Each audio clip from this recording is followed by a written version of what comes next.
Bagong misyon na naman nga ang ipinagkatiwala ni Tatang kay Gabo.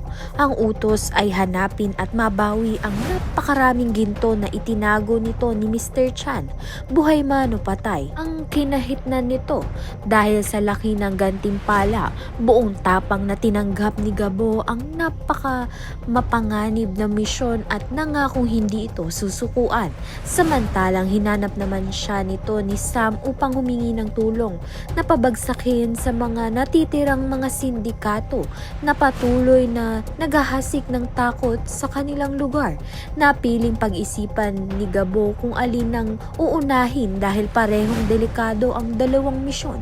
Sa kabilang banda naman nga unti-unti nang nanghihina si Mang Rudy habang tumatagal ang pagbabalik ni Gabo at hindi pa rin nga nito naiipon ng perang kailangan para sa operasyon ng kanyang ama. Tila nauubos na rin ang oras. Makakabalik pa kaya si Gabo bago tuluyan na ngang maalam itong si Mang Rudy o huli na nga ba ang lahat?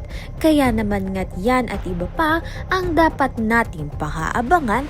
Maraming salamat sa iyong panonood.